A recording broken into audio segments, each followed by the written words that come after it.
I think that a really good example of discrimination that is morally wrong is turning an individual away based on their name. I've experienced this myself a few times where employers or tellers at my bank make visual and audible assumptions about who I am as a person based on my name and or deny me something because of it. Now, I'm not completely sure if name-based discrimination stands on its own or is under the umbrella of racial discrimination, but I'm going to treat it like it is, to discriminate based on race, as this is my own personal experience. I can't say what race or ethnicity or culture is assumed when one hears Malaysia Cherry, but I know it doesn't sound like a Caucasian name, and that may be enough for other people to discriminate. I always thought Malaysia Cherry sounded like the undercover name a stripper would use.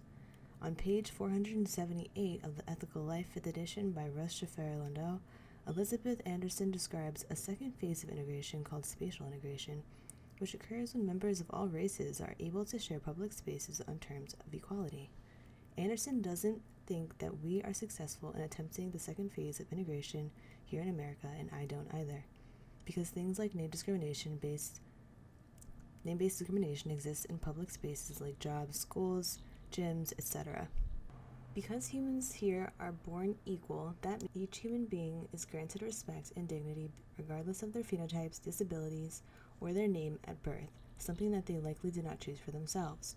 And because said human never chose their name for themselves, they shouldn't be subjected to discrimination based on an aspect of themselves that is out of their control.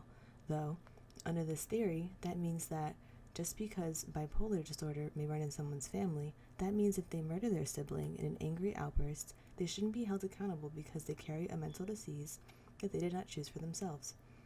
When considering these two, I become utilitarian in morality because I think that only the consequences of a trait a person may have that was not chosen by them can cause morally right or acceptable discrimination. Describing here makes sense. The consequences of a name like mine are harmless. My first, middle, or last names are not offensive terms and have simple pronunciation and meanings, whereas the consequences of having angry episodes as a result of genetic bipolar disorder that have historically been violent, that is a reason to discriminate to me.